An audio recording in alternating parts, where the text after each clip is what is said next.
예, 오늘 새벽 예배 은혜 나누실 말씀은요, 누가복음 2장 21절부터 24절 말씀입니다. 누가복음 2장 21절부터 24절 말씀.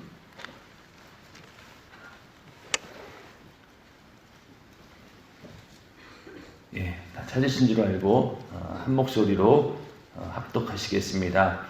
할례할 8일이 되매 그 이름을 예수라 하니 곧 수태하기 전에 천사의 일컬은 바로라.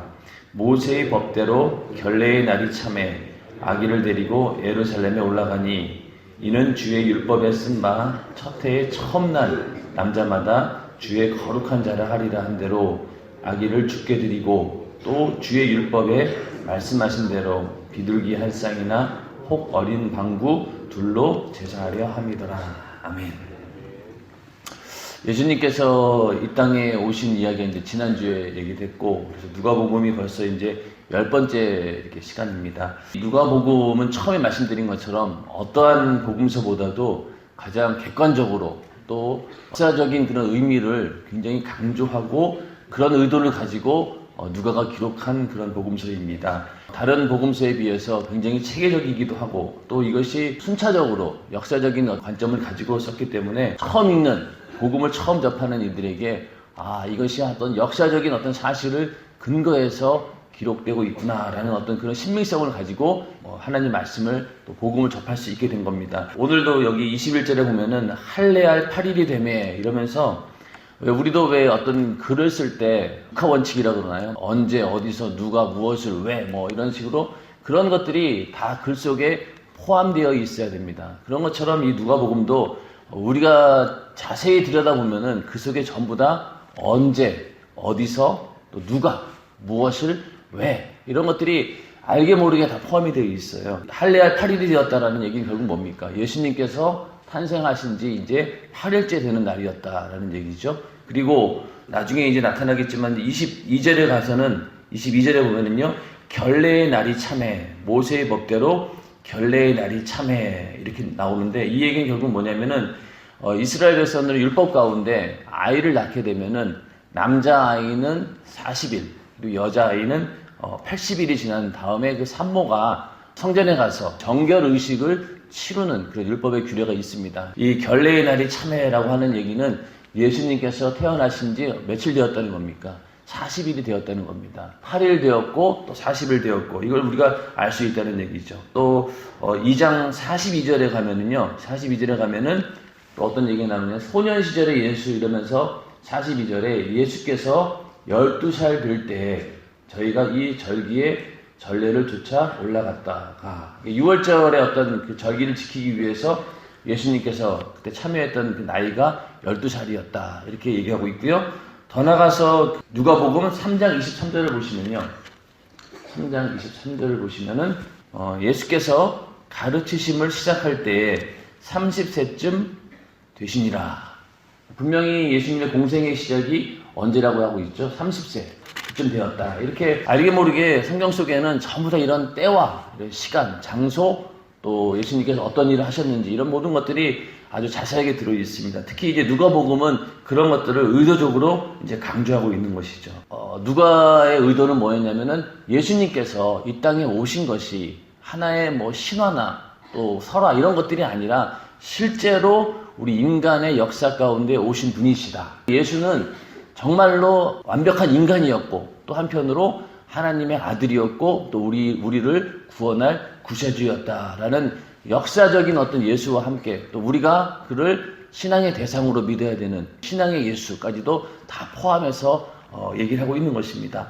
만약에 우리가 예수를 믿는데 예수님의 어떤 탄생이라든가 또 예수님의 모든 그 생애 이런 것들이 역사적인 기록이 없다라고 하면은 굉장히 신빙성이 떨어지고 우리가 믿고 있는 것에 대한 회의를 느낄 수 있습니다. 이것이 하나의 헛된 신화 같은 것이 아닌가, 누가 만들어낸 이야기 아닌가라고 할 정도로 역사적인 어떤 그런 근거가 없다라고 하면은 우리의 믿음은 굉장히 무의미해지는 거죠. 그런데 예수님께서는 분명히 이 땅에 역사적인 사건으로 이 땅에 성탄하셨고 또 공생애를 사셨고 또 죽으시고 부활하시는 모든 일들까지 다 역사적인 그 사실 가운데 기록이 되어 있다는 겁니다. 십자가에 달려 죽으신 그 사건도 분명히 유대의 어떤 역사 가운데 기록되어 있었기 때문에 어느 누구도 그것을 부인할 길이 없는 겁니다. 그러면서 동시에 우리는 그렇게 이 땅에 오신 예수를 나의 구세주로 나의 죄를 해결하시고 또 나를 지옥에서 구원하시는 내 영혼의 구세주로 믿어야 되는 겁니다. 그런데 오늘날 많은 사람들이 뒤에 있는 부분은 안 믿어요. 구세주로 오시고 또 그분이 하나님의 아들이다라고 하는 사실을 믿지 않고 역사적으로 온 예수만 또 믿는 사람들이 있죠. 그런 사람들은 자기의 어떤 신앙의 그 대상으로 믿는 것이 아니라 예수를 이 땅의 부조리와 불합리와 모순된 이런 사회를 개혁하기 위해서 오신 그런 사회 변혁가로서의 예수를 얘기하기도 하고, 또 정치적으로 그 당시 로마의 압제로부터 유대인들을 구하기 위해서 오신 정치적인 지도자로서 예수를 말하기도 하고, 그러다 보니까 이거는 완전히 예수를 안다고 하면서도 이 핀트가 완전히 빗나가는 거죠. 그렇기 때문에 우리는 항상 예수를 역사적 인물이면서 동시에 그분은 우리 죄를 해결하기 위해서 내 영혼을 구원하기 위해서 오신 예수다. 그리고 그분은 하나님의 아들이시고 또 우리를 구원할 분이시다라는 분명한 그런 믿음을 가지고 우리는 예수를 바라봐야 됩니다. 이 관점이 틀려지면요, 똑같이 예수를 믿고 또 하나님을 안다라고 하지만은 전혀 엉뚱한 방향으로 가게 되는 거거든요. 예수를 이렇게 역사적인 인물로 인식하는 것과 동시에 우리의 신앙의 대상으로 나의 구세주여, 또 나를 영원한 지옥에서 건져주시는, 정말로 나에게 큰 은혜를 주신 그런 하나님의 아들로서 우리는 분명히 인식해야 된다는 것, 누가복음에서는 그런 것들을 강조하면서 계속해서 말씀하고 있고, 또 하나님의 어떤 섭리와 이런 계획이라고 하는 것이 그냥 우리의 인간의 어떤 역사와 무관한 것이 아니라 우리의 일상과 굉장히 밀접하게 진행되고 있다라고 하는 사실을 계속 우리는 보고 있습니다. 여기 등장하는 인물들을 쭉 1장부터 쭉 봐왔지만은 전부 다 사회의 어떤 저변에 있는 사람들, 별 볼 일 없는 그런 사람들을 통해서 하나님의 위대한 역사가 이루어지고 있다라는 것을 보게 됩니다. 예수님의 부모인 요셉과 마리아도 그 당시 때 어느 누구도 이렇게 대단하게 여기지 않는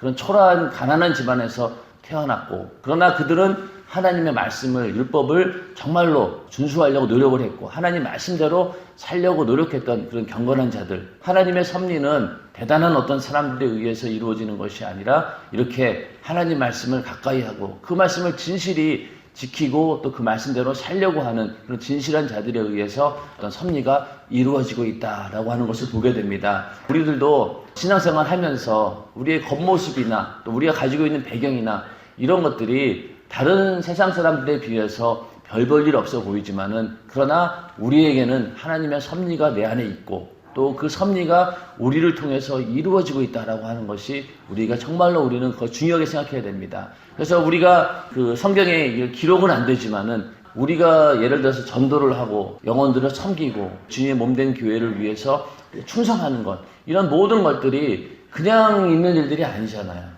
내가 어떤 개인적인 일이 아니잖아요. 그렇기 때문에 이 모든 일들이 하나하나 협력하여서 선을 이루듯이 내가 하고 있는 이 모든 일들이 하나님의 뜻을 아름답게 이루어간다라고 하는 것, 우리는 이미 그 섭리 안에 들어있다는 얘기죠. 그 가운데 우리가 늘 감사하면서 섭리의 주체가 되시는, 모든 섭리를 주관하고 계시는 하나님의 그 음성에 따라서 그분을 우리의 경영주로 인정을 하고 그분의 뜻에 맡길 때 비록 우리가 사는 일상은 별 볼 일 없어 보이지만은 그 가운데 하나님의 큰 섭리가 이루어지고 있다라고 하는 그런 자부심으로 우리는 신앙생활을 해야 될 줄을 믿습니다. 그래서 이렇게 모든 것들이 하나님의 어떤 계획에 따라서 정해진 시간에 따라 진행되고 있다라고 하는 것을 우리가 볼 수 있고, 먼저 21절에 할례라고 하는 의식이 나오죠. 할례라고 하는 의식. 아이가 태어나면은 8일 만에 이제 그 양피를 베는 이제 그런 할례 의식을 행하게 되었고, 그때 이름을 짓는다고 했죠. 침례 요한도 8일째에 할례를 받고 그리고 이름을 지어줍니다. 마찬가지로 예수님께서도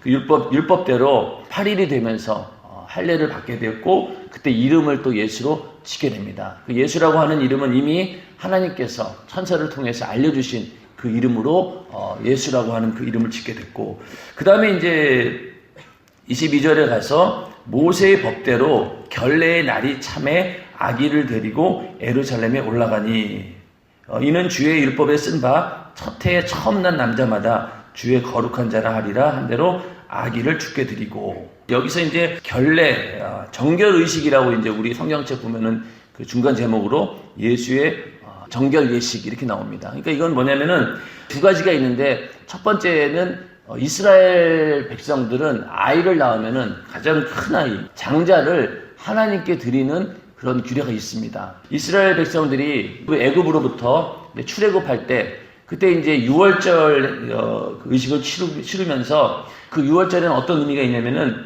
애굽에 있는 모든 초태생들, 사람이나 짐승이나 물어나고 처음 난 것들이 싹 다 하나님의 진노 가운데 다 죽었습니다. 그런데 그 가운데 이스라엘 백성만은 이 재앙을 면하게 되었죠. 그것을 절기로 기념한 것이 바로 유월절입니다. 하나님의 어떤 진노가 넘어갔다라고 하는 의미로 유월절이라는 거죠. 그래서 유월절이 어떻게 보면은 이스라엘 백성들에게는 1월 1일인 거예요. 유월절이.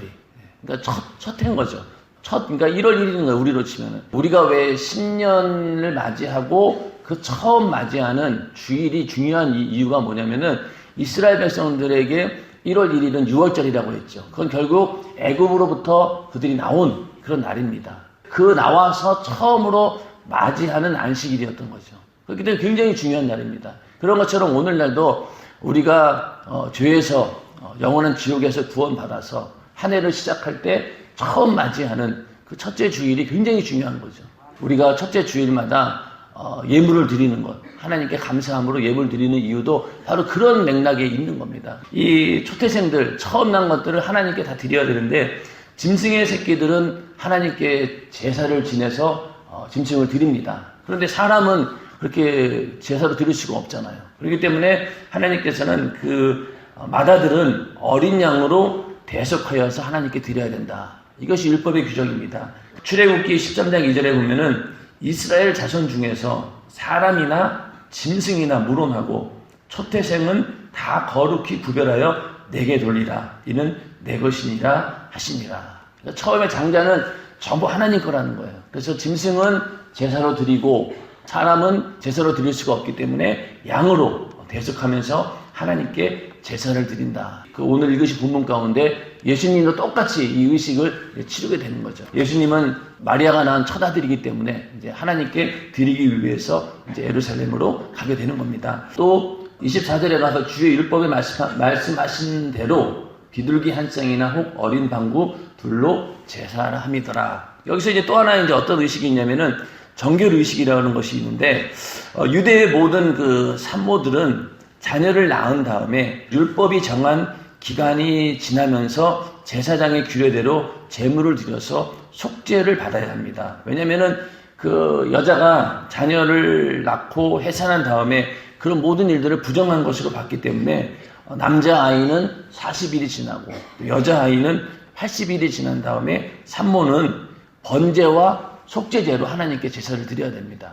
남자는 40일, 여자는 80일. 왜 그런지 모르겠어요. 하여튼 남자는 40일이고 여자는 80일입니다. 그 산모가 기간이 차면은 번제와 속죄제를 드리게 되는데, 번제는 출산에 대한 하나님의 어떤 감사의 의미가 들어가 있고, 그 다음에 이 속죄제라고 하는 것은 출산에 따르는 이제 피를 보고 여러 가지 이제 부정한 어떤 일들이 있었기 때문에 그것을 이제 하나님께 부정을 제거한다는 의미에서 제사를 드리게 됩니다. 번제와 속죄제를 드리게 되는데, 남자는 40일, 또 여자는 80일이 지난 다음에, 그러니까 애를 낳고 남자아이가 태어났으면은 40일이 찼을 때, 그때 이러한 어떤 제사를 드려야 되는데, 그 제사가 두 가지라고 했죠. 번제하고 속죄제. 그런데 이때 그 예물로 드리는 것이, 번제를 드릴 때는 양으로 드리고, 그 다음에 속죄제는 비둘기로 드리는 겁니다. 번제의 제물은 양을 잡아야 되고, 그리고 속죄의 제물로는 비둘기를 잡아야 되는데, 그 율법의 단서가 어떤 게 있냐면은, 만약에 제사를 드리는 자가 양을 드릴 만한 경제적인 여력이 없다라고 했을 때는 어떻게 하느냐? 그를 위해서는 비둘기 2마리로 대체할 수 있다. 이러한 규정이 성경에 있습니다. 그래서 레위기서 12장 8절에 보면은 정결 의식 가운데 제사를 드릴 때 규정인데, 아까 말씀드린 것처럼 남자아이는 40일, 여자아이는 80일이 찬 산모는 하나님께 번제와 속죄제를 드리게 되어 있습니다. 근데 번제는 양을로 제물을 드리고 그 다음에 속죄제는 비둘기로 드리게 되는데 이제 12장 1절부터 8절까지가 쭉 그 내용인데 그 가운데 8절을 보시면요. 그 여인의 힘이 어린 양에 미치지 못하거든 산비둘기 둘이나 집비둘기 새끼 둘을 가져다가 하나는 번제물로 하나는 속죄 제물로 삼을 것이요 제사장은 그를 위하여 속할지니 그가 정결하리라. 그러니까 양을 드려야 되는데 양을 드리지 못하니까 그것을 산비둘기 둘이나 집비둘기 새끼 둘을 가져다가 하나는 번제로 하나는 속죄 제물로 삼을 것이다. 이렇게 규정하고 있습니다. 이 당시 구약의 율법은 가난한 자들에게 이런 여러 가지 배려를 해주고 있는 거죠. 제사를 드리는데 양을 드리는 것이 다 형편이 좋은 게 아니지 않습니까? 그런데 예수님의 부모인 요셉과 마리아는 굉장히 가난한 자였던 거예요. 24절에 보면은 비둘기 한 쌍이나 혹 어린 방구라고 하는 산비둘기를 얘기합니다. 비둘기 한 쌍이나 혹 어린 방구 둘로 제사하려 함이더라. 이 얘기는 결국 뭐예요? 요셉과 마리아는 굉장히 가난한 집안이었던 거예요. 양을 한 마리를 하나님께 제사로 드릴 만한 그런 여력이 없는 그런 경제적으로 어려운 그런 집안이었다는 얘기죠. 우리가 22절에 보면은 모세의 법대로 이렇게 얘기하고 있죠. 그 다음에 23절에 가서는 또 뭐라고 했냐면은 주의 율법에 쓴 바. 22절에는 모세의 법대로, 그 다음에 23절은 주의 율법에 쓴 바. 24절에 가서는 주의 율법에 말씀하신 대로.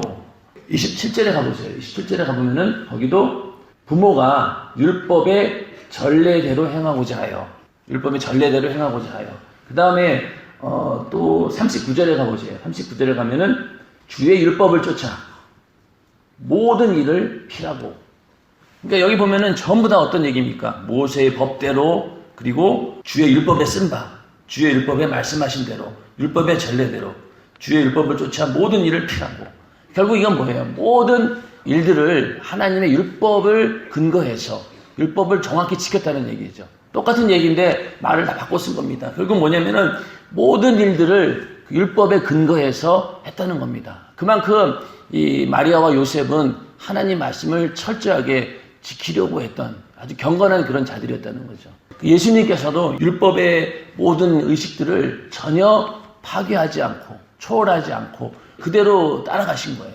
그래서 우리가 생각하기로는 예수님은 하나님의 아들이기 때문에 이러한 율법을 지킬 필요가 있겠느냐라고 생각하겠지만은 정말로 예수님께서는 탄생부터 공생에 시작하기 전까지 모든 율법을 철저하게 지키십니다. 그런 것들이 그대로 나타나 있다는 얘기죠. 그 얘기는 결국 뭐냐면은 예수님께서 나중에 공생애를 시작하시면서 율법을 완성하시는 분으로 나타나게 됩니다. 그래서 내가 율법이나 선지자나 폐하러 온 줄로 생각지 말라. 폐하러 온 것이 아니요 완전케 하려 함이로다. 겉으로 드러나는 율법의 행위뿐만이 아니라 네 마음에 있는 그런 죄까지도 그것이 다 죄가 되니까 너희는 마음에 있는 죄까지도 다 율법의 어떤 기준에 의해서 다스려야 된다 하면서 율법을 강화하십니다. 그리고 완전케 하시는 거죠. 그렇게 하실 분이라고 하면은 먼저는 일단 눈에 보이는 율법을 지켜야 되는 거죠. 서기관들이나 바리새인들보다 훨씬 더 예수님께서 경건치 않으면은 그 말이 의미가 없잖아요. 그렇죠? 우리도 우리가 하나님 말씀을 증거할 때 생각해 보세요. 만약에 그 말씀을 전하는 자가 하나님 말씀대로 살지 않고 그냥 나와서 그냥 말로만 한다라고 했을 때 듣는 사람이 그 말만 듣고는 은혜 받을 수 있어요. 그런데 나중에 그 사람의 삶을 보니까 이거 말만 그렇게 했지 전혀 말씀대로 사는 사람이 아니야. 그럼 권위가 또 떨어지지 않겠습니까? 마찬가지로 예수님께서도 이렇게 율법을 만약에 폐해버리고 율법을 무시하고 그랬다라고 하면은 그 바리새인이나 서기관들의 그 비난을 피할 길이 없는 거예요. 그들은 어떻게 하면은 율법으로 흠을 잡아서 예수를 어떻게든 권위를 떨어뜨리려고 하는 그런 자들이었는데 만약에 조금이라도 실수가 있었다라고 하면은 어떻게 되겠어요? 결국은 나중에 가서 바리새인들은 예수님의 약점을 잡아냅니다. 안식일날 그들이 정한 기준에 의해 가지고 안식일날 병을 고치고 또 안식일에 하지 못할 짓을 했다라고 하면서 누명을 막 씌우게 되는데 그 정도로 율법을 통해서 예수를 어떻게든 흠을 잡으려고 하는 그들 앞에서 만약에 예수님께서 율법을 어겼다라고 하면은 굉장히 이게 권위가 안 서는 것이죠. 그렇기 때문에 예수님께서는 율법의 완성자로서 또 하나님 말씀이 율법이잖아요. 그 율법을 우리 인간들은 100% 지킬 수가 없어요. 행위로는 지킬 수 있을지 몰라도 계속 지키다가 어느 것 하나에 어느 에 가서는 분명히 못 지킬 부분이 나온다는 얘기죠. 그런데 예수님께서는 그 모든 율법을 지키는 일에 전혀 부담도 없으시고 또 죄가 없는 분이기 때문에 율법을 온전히 지킬 수 있었다는 얘기죠. 그러면서 예수님께서 율법을 온전케 하시는 분이다라고 하는 것을 보여주기 위해서 이렇게 율법 아래 오신 것이고, 또 한 가지는 갈라디아서 4장 4절을 한번 보세요. 여기 보면 예수님께서 왜 이렇게 율법 아래 나오셨는지에 대해서 분명히 말씀하고 있습니다. 자, 4장 4절. 때가 참에 하나님이 그 아들을 보내사 여자에게서 나게 하시고 율법 아래 나게 하신 것은 율법 아래 있는 자들을 속량하시고 우리로 아들의 명분을 얻게 하려 하심이라. 결국 예수님께서 율법 아래 오신 이유는 뭐라고 했습니까? 율법 아래 있는 자들을 속량하기 위해서, 구원하기 위해서 오셨다는 거죠. 자, 율법은 분명히 하나님의 선한 법입니다. 그런데 그 율법은 우리의 죄를 지적해 주죠. 죄가 어떤 것이다라고 하나님의 기준에 의해서 죄를 보여주는 것이 율법입니다. 율법을 우리가 100% 잘 지키게 되면은 선한 법이지만은 그렇게 되지 못했을 경우 어떻게 되는 거예요? 그 율법에 있는 모든 말씀으로 인해서 우리는 저주를 받고 그 죄로 인해서 죽을 수밖에 없다는 겁니다. 그러니까 만약에 우리 인간이 완벽해서 율법을 100% 지키면요, 구원받을 수 있어요. 근데 인간은 육신을 입고 있기 때문에 절대로 율법을 100% 지킬 수가 없다는 겁니다. 100가지를 지키다가 한 가지를 못 지키면은 앞에 게 다 무산되는 거예요. 그러니까 우리 인간은 율법을 지킬 수가 없는 겁니다. 갈라디아서 3장 13절, 그 앞에 한번 보세요. 13절, 자주 말씀을 드린 내용인데, 그리스도께서 우리를 위하여 저주를 받은 바 되사 율법의 저주에서 우리를 속량하셨으니 기록된 바 나무에 달린 자마다 저주 아래 있는 자라 하였습니다. 그래서 율법의 저주라고 얘기하고 있죠. 율법은 하나님의 선한 법인데 왜 그것이 우리에게 저주가 되었습니까? 우리는 율법을 지킬 수 없기 때문에. 그렇기 때문에 어쩔 수 없이 인간은 율법의 기준으로 봤을 때 무조건 죄인인 거예요. 그래서 예수가 필요한 자로 발견되어지는 것, 그것이 바로 율법의 기능입니다. 이 바리새인들이 잘못 오판했던 게 무엇입니까? 율법을 자기가 지키면은 의로워질 줄 알았던 거예요. 근데 그게 안 된 거죠. 겉으로는 지킨다고 했지만은 속으로 지키지 못한 것. 그리고 뿐만이 아니라 행위로도 완벽하게 지키지 못합니다. 그들의 의가 없는 거예요. 하나님 입장에서는 인간에게는 율법은 우리에게 저주는 거예요. 왜? 다 못 지키니까. 여러분, 우리들도 하나님 말씀대로 100% 살려고 하는 그 노력, 정말로 하나님께서 기뻐하시죠. 그런데 우리가 그 하나님 말씀대로 살려고 하는 그 열정, 그 이면에 또 뭐가 있어야 되냐면요, 나는 그렇게 살 수 없는 존재라고 하는 고백이 먼저 있어야 된다는 겁니다. 여러분들, 그렇지 않으면요, 이 바리새인들과 똑같아지는 거예요. 자, 우리가 예수를 믿고 성령 충만해졌습니다. 하나님 말씀대로 살 수 있는 능력을 하나님께서 주셨어요. 근데 처음에는 그것이 하나님께서 주신 능력으로 알고 감사했는데, 세월이 지나면서 어떻게 되냐면은, 내가 열심히 해서, 내가 잘해서, 이러면서 은근슬쩍 자기 의를 드러나게 되는데, 그때 굉장히 우리는 조심해야 되고 주의를 기울여야 됩니다. 그럴 때일수록 우리는 나는 도저히 할 수 없었어. 그러나 주님께서 나에게 할 수 있는 힘을 주셨고 내 안에 계신 성령께서 이렇게 인도해 주셨기 때문에 가능한 일이지, 나는 전혀 할 수 없는 사람이야. 이걸 분명히 인식을 하고 우리는 계속해서 하나님 말씀대로 살아야 됩니다. 근데 그거를 잃어버릴 때가 너무 많은 거예요. 우리가 죄인이었고 율법의 저주 아래 있었고 나는 도저히 율법을 지킬 수 없는 그런 자였다라고 하는 사실을 망각해 버린다는 얘기죠. 오늘날 우리가 하나님 말씀대로 이 구약시대 사람들보다 월등하게 하나님 말씀을 잘 지킬 수 있는 이유는 바로 내 안에 성령께서 함께 하시기 때문에, 하나님께서 우리에게 그런 힘을 주시고 또 그런 거룩한 능력을 주기 때문에 우리가 성령으로 하나님 말씀대로 살 수 있는 것이지, 만약에 내 안에 그 성령의 역사가 없다라고 하면은요, 절대로 우리는 말씀대로 살 수가 없어요.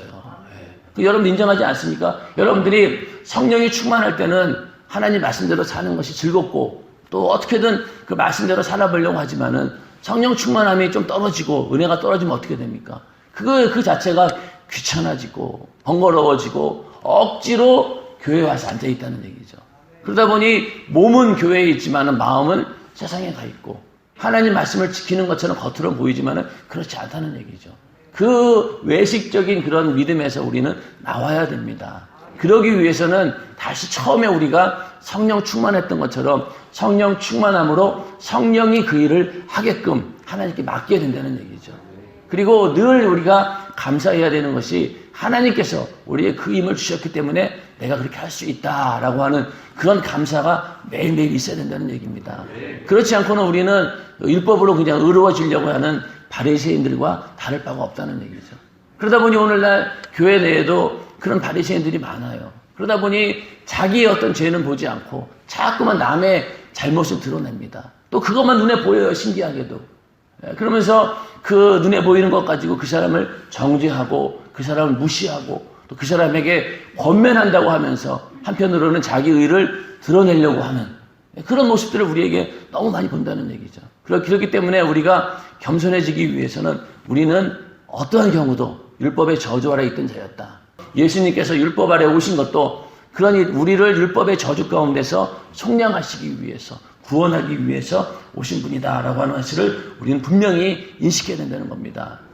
예수님께서 이 땅의 모든 율법을 온전케 하기 위해서 또 그 율법의 저주 가운데서 우리를 속량하기 위해서 예수님께서 이 땅에 오셨다라고 하는 것. 그래서 이제 나중에 이제 이러한 문제들이 신약 초대교회 때 문제가 됩니다. 왜 어떤 사람은 야 예수님께서도 이렇게 율법을 지켰고 율법이 굉장히 중요한 거 아니냐. 그러니까 너희도 할례도 받아야 되고 정결의식도 받아야 되고 유대인들이 정한 모든 율법을 지켜야지만이 복음이 완성이 된다라고 주장하는 사람들이 많았어요.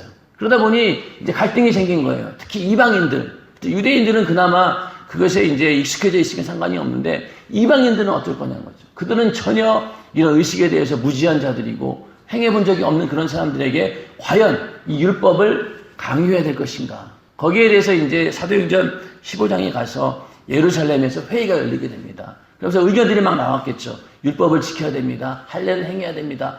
그러다가 이제 마지막에 여러 의견이 나오면서 베드로가 한 칼에 정리를 합니다. 그때 어떤 얘기를 하냐면은 그러므로 내 의견에는 이방인 중에서 하나님께로 돌아올 자를 괴롭게 말고 율법의 어떤 그 규례로 그들을 괴롭게 하지 말고 다만 우상의 더러운 것과 음행과 목매어 죽인 것과 피를 멀리하라고 편지하는 것이 가하니 그 정도로 율법의 기준을 준 거예요. 그러면서 더 이상 유대인들이 행했던 그 율법을 그들에게 지키라고 할 그런 필요는 없다. 그 정도만 지키면 될 것이다 라면서 정리를 해주게 됩니다. 오늘날 우리들도 이방인이잖아요. 그렇기 때문에 우리가 유대인들처럼 할례를 지키고 이럴 필요는 없는 겁니다. 다만 하나님께서 명하신 율법의 기준만 지키면 되는 것인데 하나님 말씀을 우리가 지키고 또 하나님의 어떤 은혜를 많이 받다 보면은 어떻게든 하나님 말씀대로 살고 싶은 것이 우리 인간의 본능입니다. 하나님 주신 마음이에요. 우리는 어떻게든 그 율법에 있는 것을 우리는 최대한 그 정신을 살리고 그 하나님이 갖고 있는 그 중심을 잘 알아서 우리는 하나님을 대우해야 된다는 것이죠. 그래서 우리가 비록 이 유대인들처럼 이런 율법을 지키지 않는다 할지라도 하나님 말씀, 신약 성경에 나와 있는 수많은 말씀들을 지키는 데 있어서 율법으로 살았던 유대인들보다는 훨씬 더 진실한 마음으로 그 말씀을 지키고 행해야 된다는 얘기죠. 근데 어떻게 보면은요, 신약에 나오는 그 말씀 지키는 게 더 어렵습니다. 이웃 영혼 사랑하고 복음 전도하고 그들을 주님처럼 섬기는 것, 이게 쉬운 일이 아니란 얘기죠. 제가 그 이스라엘 그 성지 순례를 한번 가봤는데 거기 가서 재밌는 것 중에 하나가 거기에 이제 정통 유대인들이 있어요. 그 사람들은 유대인의 율법을 지금까지도 지키는 자들입니다.